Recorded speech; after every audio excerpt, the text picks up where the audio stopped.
Lockdown ரொம்ப வெறுப்பா இருக்குதா? உங்க நேரத்தை சுவாரஸ்யமாகவும் பிரயோஜனமாகவும் உபயோகிக்க ஒரு அரிய வாய்ப்பு. நோ யோர் பைபிள் என்ற வாராந்திர ஆன்லைன் வேத வினா போட்டியில கலந்து கொண்டு உங்கள் வேத அறிவை வளர்த்துக் கொள்ள ஒரு நல்ல சந்தர்ப்பம். கீழே கொடுக்கப்பட்டுள்ள வாட்ஸ்அப் எண்களுக்கு உங்கள் பெயர் மற்றும் உங்கள் ஊரினுடைய பெயரை அனுப்பி பதிவு செய்யுங்க. இந்த போட்டி ஆங்கிலம் மற்றும் தமிழ் மொழியில நடத்தப்படும். மேலும் விவரங்கள் எல்லாமே தனிப்பட்ட முறையில உங்களுக்கு தெரிவிக்கப்படும். ஏன் தாமதம்? உங்களை பதிவு செஞ்சு ஆவிக்குரிய புத்தகங்களை பரிசா வெல்லும் வாய்ப்பை பெறுங்க. கர்த்தர் தாமே உங்களை ஆசீர்வதிப்பாராக.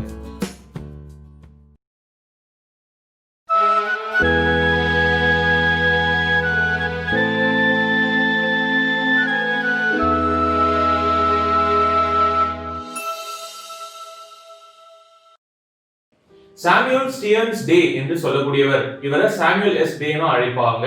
1808ஆம் ஆண்டு மே மாதம் 13ஆம் தேதி ஜெரமியா என்று சொல்லக்கூடியவர்களுக்கும் சப்மிட் டே என்று சொல்லக்கூடியவருக்கும் மகனாக கனடால இருக்கக்கூடிய ஆன்டாரியோ என்று சொல்லக்கூடிய இடத்துல அவர் பிறந்தாரு. சிறு வயதுல இருந்தே ஒரு கிறிஸ்தவ குடும்பத்துல பிறந்ததுனால சிறு வயதுல இருந்தே அவர் ரொம்பவே நல்ல ஒரு இடத்துல வளர்க்கப்பட்டாரு. அது மாத்திரம் கிடையாது, அவர் சண்டே ஸ்கூலுக்கு ரெகுலரா போகக்கூடியவரா அவர் இருந்தாரு. 1818ஆம் ஆண்டுல அவர் சண்டே ஸ்கூல்ல ரெகுலரா அட்டெண்ட் பண்ணி கொண்டிருந்த அந்த நேரத்துல தான் அவர் ஆண்டவராகிய இயேசு கிறிஸ்துவை சொந்த ரட்சகராக அவர் ஏற்றுக்கொள்கிறாரு. அது மாத்திரம் கிடையாது, அவருக்கு ஒரு பழக்க வழக்கம் இருந்தது. என்னன்னா, அவருடைய ஒவ்வொரு பிறந்த நாளுக்கும் அவரை குறித்த ஒரு ஆட்டோபயோகிராஃபி எழுதுவார். அதாவது பழைய வருடத்துல என்னென்ன நடந்துச்சோ அத ஒரு ரிவ்யூ மாதிரி, ஒரு கருத்து மாதிரி அந்த பழைய வருடத்தில் நடந்த காரியங்களை அவர் ரெகுலரா அவருடைய டைரியில எழுதுற வழக்கம் அவருக்கு இருந்துச்சு. அவருக்கு சரியா 17 வயது ஆகும் பொழுது 2 பேப்பர்கள் நிரப்பக்கூடிய நிலைமையில அவருடைய வாழ்க்கையை ஒரு வாழ்க்கை வரலாறாக அவர் எழுதியிருந்தார் அப்படின்னு சொல்லிட்டு அவருடைய சரித்திரத்துல சொல்லப்பட்டிருக்கு. அது மாத்திரம் கிடையாது, 1825ஆம் ஆண்டுல பிரான்ச் சர்ச் என்று சொல்லக்கூடிய ஒரு சபையில அவர் ஞானஸ்நானம் பெற்றுக் கொள்கிறாரு. அதற்கு பிறகு அவர் ஸ்டோன் ஸ்கூல் ஹவுஸ் என்று சொல்லக்கூடிய ஒரு பள்ளியில அவர் ஒரு ஆசிரியராக அவர் பணிபுரிந்து கொண்டிருந்தாரு. அதுக்கு முன்பு அவர் விவசாயம் பார்த்து கொண்டிருந்தார். அதை விட்டுட்டு அதுக்கப்புறமா அவர் இந்த ஸ்கூல்ல ஒரு டீச்சராக பணிபுரியும்படியாக அவர் வந்தாரு. அதுக்கு பிறகு 1828ஆம் ஆண்டுல ஏப்ரல் மாதத்துல அவர் மறுபடியும் ஞானஸ்நானம் பெற்றுக்கொண்டு அவர் சபையினுடைய ஐக்கியத்துல சேர்த்துக் கொள்ளப்படுறாரு. அதுக்கு பிறகு அவர் பிரிக் ஸ்கூல் ஹவுஸ் என்று சொல்லக்கூடிய ஒரு பள்ளியில அவர் ஆசிரியராக பணிபுரிகிறாரு. இப்படி அவருடைய வாழ்க்கை முழுவதுமாக அவர் ஆசிரியர் என்று சொல்லக்கூடிய அந்த ஒரு ப்ரொஃபஷனை அவர் கேரி பண்ணிக்கிட்டே இருந்தாரு.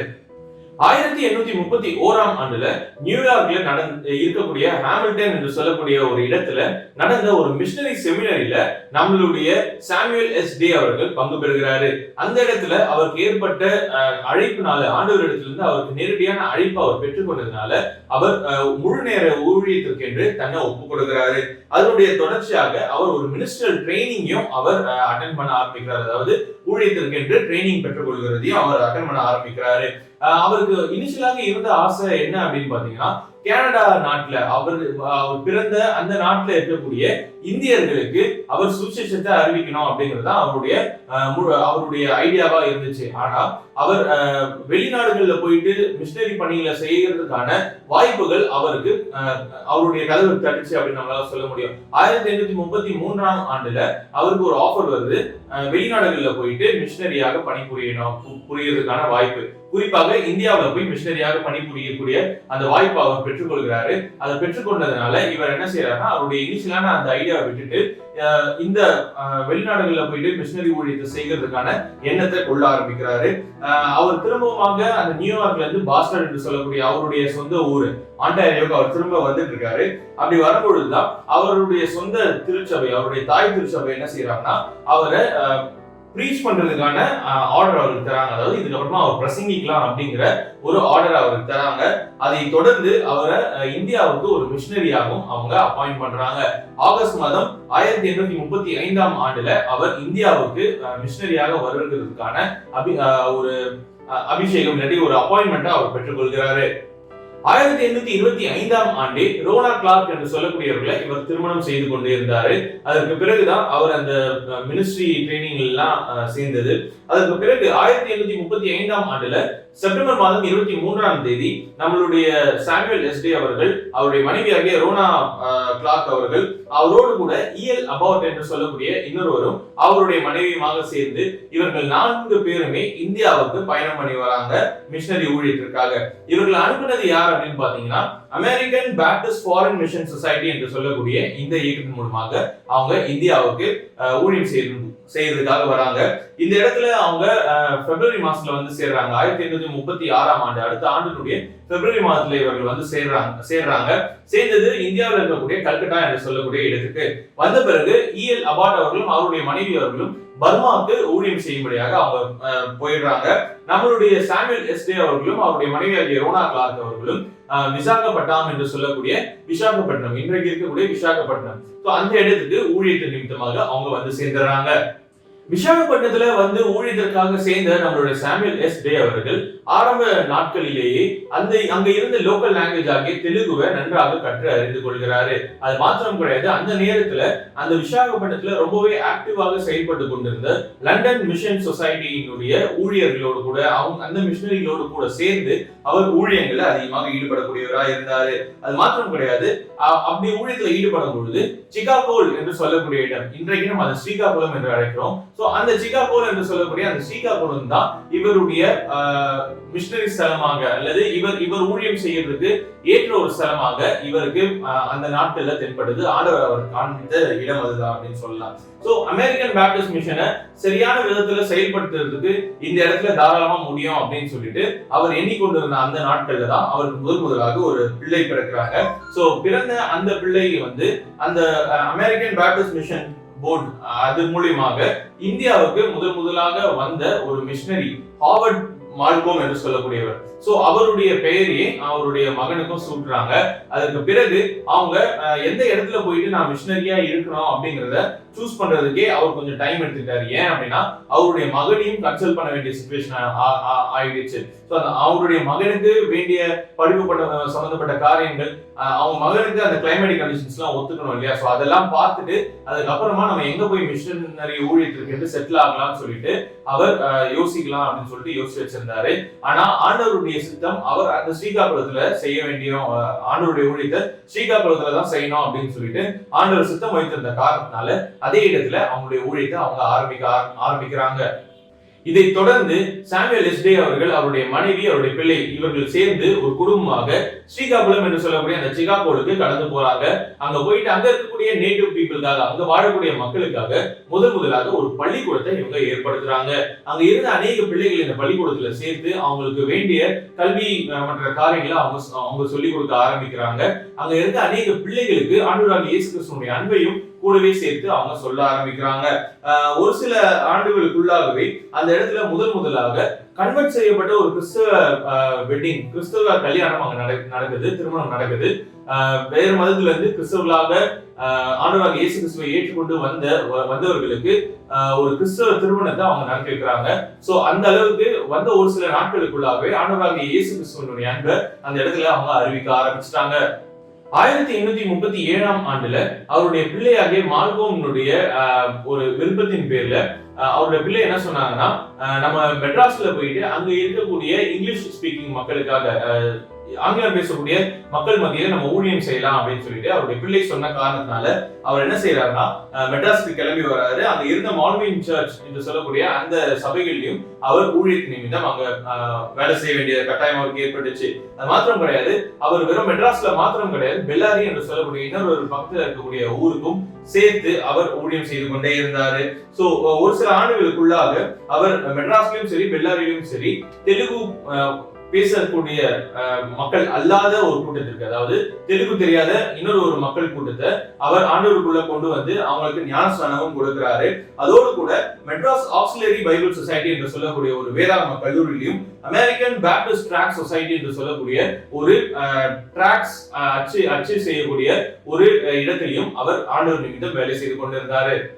1837ஆம் ஆண்டுல காஸ்பல் ஆஃப் மேத்யூ மத்தேயு சுவிசேஷத்தை தெலுங்குல மொழிபெயர்க்கிறதுக்கான ஒரு சப் கமிட்டியில நம்மளுடைய சாமுவேல் எஸ் டே அவர்கள் இருந்திருக்காரு. இவருக்கு ஏற்கனவே தெலுங்கு மொழியை நன்றாக பேசவும் படிக்கவும் தெரியும், சரளமாக அதை செய்ய முடியும், எழுத படிக்க தெரியும் அப்படிங்கிற காரணத்தினால இவரையும் அந்த கமிட்டியில சேர்த்து வைத்திருந்தாங்க. சோ அது மாத்திரம் கிடையாது, அவருடைய வேலை நிமித்தமாக அவருடைய குடும்பம் எல்லாருமே ஃபேமிலியோட சேர்ந்து நெல்லூர் என்று சொல்லக்கூடிய ஒரு இடத்துல போயிட்டு அவங்க செட்டில் ஆக வேண்டிய நிர்பந்தம் ஏற்பட்டுச்சு. நம்முடைய சென்னையில இருந்து ஒரு அருகாமையில இருக்கக்கூடிய ஒரு கிராமம் தான் நெல்லூர் அப்படின்னு சொல்றது, ஒரு 100 கிலோமீட்டருக்குள்ள இருக்கும். சோ அந்த இடத்துல போயிட்டு அவங்க செட்டில் ஆக வேண்டிய ஒரு சிச்சுவேஷன் அவங்களுக்கு ஏற்பட்டுச்சு. சோ அந்த இடத்துல அவரு 1840ஆம் ஆண்டினுடைய பிப்ரவரி மாதத்துல போயிட்டு அவர் செட்டில் ஆகிறாரு. அவருடைய குடும்பத்தோடு கூட போய் செட்டில் ஆகிறாரு. அதுக்கு பிறகு ஸ்டீஃபன் வேன் ஹுசைன் என்று சொல்லக்கூடியவர் அவர் ஒரு அமெரிக்கன் மிஷனரியா இருந்தாரு. அவரும் அவருடைய மனைவியும் அந்த இடத்துல நெல்லூர்ல ஏற்கனவே ஊழியர்களை செய்து கொண்டிருந்தாங்க. சோ நம்மளுடைய சாமுவேல் எஸ் டே அவர்களும் அவருடைய மனைவியும் இவர்களோடு கூட சேர்ந்து அந்த இடத்துல ஊழியத்துல அவங்க ஈடுபட ஆரம்பிச்சாங்க. அது மாத்திரம் கிடையாது, அங்க இருந்த பைபிள் சொசைட்டி மூலமாக LMS நான் சொன்னேன் இல்லையா, லண்டன் மிஷனரி சொசைட்டி, அவர்கள் மூலமா ஆரம்பிக்கப்பட்ட ஒரு பைபிள் சொசைட்டில நம்மளுடைய சாமுவேல் எஸ் டே அவர்கள் வேதாகம மொழிபெயர்ப்பு காரியங்கள்ல அவர் தொடர்ந்து ஈடுபட்டு கொண்டே இருந்தாரு. அது மாத்திரம் கிடையாது, அந்த இடத்துல நியூ டெஸ்டமெண்ட் புதிய ஏற்பாடு தெலுங்கு மொழியில மொழிபெயர்க்கிறதுக்கான வேலைகள் போய்கொண்டு இருந்துச்சு. அதே நேரத்துல ஒரு சில பழைய ஏற்பாடுடைய ஒரு சில புத்தகங்களை மாத்திரம் மொழிபெயர்க்கிறதுக்கான வேலைகளும் போய்கொண்டிருச்சு. இந்த ஊழியங்கள்ல நம்மளுடைய சாமுவேல் எஸ் டே அவர்களும் ரொம்பவே ஒரு முக்கியமான பங்கு ஆற்றக்கூடியவரா அவர் காணப்பட்டாரு. 1843ஆம் ஆண்டுல ஆகஸ்ட் மாதத்துல அந்த நெல்லூர்ல இருந்த 3 நேட்டிவ் பீப்புள், அதாவது 3 மற்ற மதத்தை சார்ந்த மக்கள் எல்லாருமே ரட்சிக்கப்பட்டு கிறிஸ்தவர்களாக வந்து அவங்க ஞானஸ்நானம் எடுத்துக்கொண்டாங்க. அதை தொடர்ந்து அக்டோபர் மாதத்திலும் இதே போல ஒரு பேப்டிசம் செரிமனி நடந்ததாக அவருடைய சரித்திரத்துல சொல்லப்பட்டிருக்கு. 1845ஆவது ஆண்டுல 2 வருடங்கள் கழித்து ரோனா அவர்களுக்கு, சாமுவேலுடைய மனைவி ரோனா அவர்களுக்கும் சாமுவேல் அவர்களுக்கும் உடல்ல ஏற்பட்ட ஒரு சில கோளாறுனால அவங்க மறுபடியும் அவங்களுடைய சொந்த ஊராகிய அமெரிக்காவுக்கு திரும்ப போக வேண்டிய கட்டாயம் ஏற்பட்டுச்சு. சோ இவங்க இருவரும் அமெரிக்காவுக்கு திரும்ப செல்கிறாங்க. ஆனா சென்றாலும் அடுத்த ஓரிரு ஆண்டுக்குள்ள நம்முடைய சாமுவேல் என்ன செய்யறாருன்னா, அங்க லைமன் ஜூவெட் என்று சொல்லக்கூடிய ஒருவரோடும் அவருடைய மனைவியோடும் கூட சேர்ந்து இவரும் இந்தியாவுக்கு திரும்ப வராரு. இந்தியாவில் நெல்லூர் என்று சொல்லக்கூடிய இந்த கிராமத்திற்கு அவர் மறுபடியும் வந்து இங்க 5 ஆண்டுகள் ஆண்டுடைய ஊழியத்தை செய்யணும் அப்படிங்கிற ஒரு டேர்ம் கான்ட்ராக்டோட அவர் இந்த இடத்துக்கு வராரு. வந்தது மாத்திரம் கிடையாது, வந்த உடனே அங்க இருக்கக்கூடிய முஸ்லிம் சகோதரர்கள் மத்தியில அவர் ஊழியத்தை செய்ய ஆரம்பிக்கிறாரு. லைமன் ஜூவெட்னுடைய மனைவி என்ன செய்யறாங்கன்னா, அதே நெல்லூர் கிராமத்துல ஒரு பள்ளிக்கூடத்தையும் ஆரம்பிக்கிறாங்க. அங்க இருக்கக்கூடிய பிள்ளைகள் எல்லாருக்குமே கல்வி உதவியை செய்யக்கூடியவர்களா இவங்க காணப்பட்டாங்க. ஆனாலும் தொடர்ந்து நம்மளுடைய சாமுவேலுடைய உடல்ல ரொம்ப குறைபாடுகள் இருந்து கொண்டே இருந்த காரணத்தினால 1853ஆம் ஆண்டுல மே மாதத்துல அவர் திரும்பமாக அமெரிக்காவுக்கு செல்லுறாரு. திரும்ப அமெரிக்காவுக்கு சென்று அங்க ஒரு மிஷனரி ஏஜென்டாக வேலை செஞ்சு கொண்டிருந்தாரு. அமெரிக்கன் பேப்டிஸ்ட் மிஷனரி யூனியன்ல ஒரு மிஷனரி ஏஜென்டாக, அதாவது மற்ற மிஷனரிகளுக்கு வேண்டிய உதவிகளை செய்யக்கூடியவரா இவர் காணப்பட்டாரு. சோ இந்தியாவில் நடக்கக்கூடிய ஊழியங்களுக்காக, இந்தியாவில் நடக்கக்கூடிய ஊழியங்களை தாங்குறதுக்காக, ஃபண்ட் ரைஸ் பண்றதுக்காக இவர் யூஎஸ்ல, அதுக்கப்புறமா நார்தன் யூஎஸ்ல, அதுக்கப்புறமா கனடா போன்ற இடங்கள்ல அவர் தொடர்ந்து ஃபண்ட் ரைசிங்காக போய்கொண்டே இருந்தாரு. அவருடைய வாழ்நாள் முடிகிற வரைக்கும் அவர் இந்த ஃபண்ட் ரைசிங் ஊழியத்துல ஈடுபட்டதாக சொல்லப்படுது. அது மாத்திரம் கிடையாது, 1871ஆம் ஆண்டுல செப்டம்பர் மாதம் 17ஆம் தேதி ஆண்டவர் இவரை எடுத்துக் கொள்கிறாரு. நியூயார்க் என்று சொல்லக்கூடிய அந்த இடத்துல அவர் இருக்கும் பொழுது ஆண்டவரால் அவர் எடுத்துக் கொள்ளப்படுறாரு. இவர் மறைந்து போனாலும் இவருடைய ஊழியங்கள் இன்றைக்கும் பேசப்படக்கூடியதா இருக்கு. இவர் ஆரம்பித்த பள்ளிகள் ஸ்ரீகாகுளத்திலும் சரி, நெல்லூர்லயும் சரி, இன்றைக்கு வரைக்கும் அந்த பள்ளிகள் இயங்கக்கூடியதா இருக்கு. ஆரம்ப காலகட்டத்துல தெலுங்கு மொழியில இவர் வேதாகமத்தை மொழிபெயர்த்து கொடுத்தது, அந்த ஒரு ஊழியத்தையும் நம்மளால மறந்து போயிட முடியாது. அநேக தெலுங்கு பேசக்கூடிய மக்களுடைய கரங்கள்ல வேதாகமம் போய் சென்றடைகிறதுக்கு இவரும் ஒரு முக்கியமான காரணமா இருக்காரு அப்படிங்கிறதுல எந்த ஒரு சந்தேகமும் கிடையாது. இவருடைய ஊழியத்தை ஆண்டவர் உண்மையிலேயே இவருடைய வாழ்க்கையில அங்கீகரித்திருப்பார். ஏன்னா ஆண்டவர் எதிர்பார்த்த எல்லா காரியங்களையும் இவர் செய்து முடித்தார். இவருடைய வாழ்க்கையில ஆண்டவர் என்னெல்லாம் இவருடைய வாழ்க்கையில கொடுத்தாரோ அதை முற்றிலுமாக அவருடைய வாழ்நாளுக்குள்ள அவர் செய்து முடித்தார். ஆண்டவருக்காக ஊழியம் செய்து மாத்திரம் கிடையாது, அநேக ஆண்டவராக இயேசு கிறிஸ்துவுக்குள்ளாக கொண்டு வரக்கூடிய ஒரு மகத்தான காரியத்தையும் இவருடைய வாழ்க்கையில செஞ்சிருக்காரு. இவருடைய வாழ்க்கை இன்றைக்கும் நம்மளுடைய வாழ்க்கைக்கு ஒரு உதாரணமாக இருக்கு. நாமும் நம்மளுடைய வாழ்க்கையில ஆண்டவர் கொடுக்கக்கூடிய ஊழியத்தை உண்மையும் மொத்தமாக நம்ம செய்து முடிக்கிறோம் அப்படிங்கிற பட்சத்துல, ஆண்டவர் கொடுக்கக்கூடிய ஊழியத்தை நாம சீரியஸா எடுத்துக்கொண்டு அதற்கென்று நம்மளை அர்ப்பணித்து செய்து முடிக்கிறோம் அப்படிங்கிற பட்சத்துல நாமும் நம்மளுடைய வாழ்க்கையும் ஆண்டவருடைய பார்வையில அங்கீகாரம் பெற்றதாக இருக்கும் அப்படிங்கிறதுல எந்த ஒரு சந்தேகமும் கிடையாது.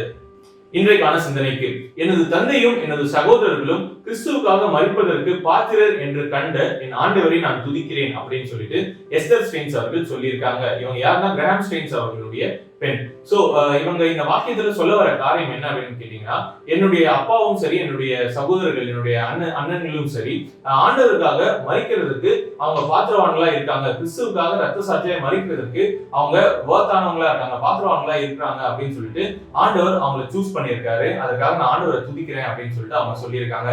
நம்மளுடைய வாழ்க்கையிலும் இந்த மாதிரியான சிச்சுவேஷன்ஸ் நமக்கு வருது வரலன்றது அப்பாற்பட்ட விஷயம். ஆனா கிறிஸ்துவுக்காக ரத்த சாட்சியை மரிக்கிறதற்கு ஆண்டவர் நம்மை பாத்திரவான்களாக எண்ணுவாரா அப்படிங்கறத நம்ம ஒரு விஷயம் நம்மளுடைய வாழ்க்கையில் நம்ம யோசிச்சு பார்க்கணும். நமக்குன்னு ஏதோ ஒரு சோதனைகள் வரும் பொழுது, அதாவது கிறிஸ்துவ விட்டு விலகணும் அப்படின்னு சொல்லிட்டு யாரோ சொல்லும் பொழுது, கிறிஸ்துவுக்காக அந்த இடத்துல நிற்கக்கூடியவர்களா நம்ம காணப்படுவோமா? அப்படி ஆண்டவருக்காக மரிக்கக்கூடியவர்களா நம்ம காணப்படுவோமா? அப்படி நம்ம உண்மையிலேயே செய்வோம், நம்மளுடைய மனசுக்கு ஏற்ப தயாரா இருக்கு அப்படிங்கிற பட்சத்துல நாமும் ஆண்டவருடைய பார்வையில பாத்திரவர்களாய் காணப்படுவோம். நம்மளுடைய வாழ்க்கையில உண்மையிலேயே நம்ம இந்த காரியங்களுக்காக கிறிஸ்துவுக்காக ஒரு ரத்த சாட்சியா மரிக்கிறதுக்கு நாம பாத்திரவர்களாய் காணப்படுகிறோமா அப்படிங்கறத நம்மளுடைய வாழ்க்கையில நம்ம கேட்டு பார்க்க வேண்டிய ஒரு கேள்வியா இருக்கு.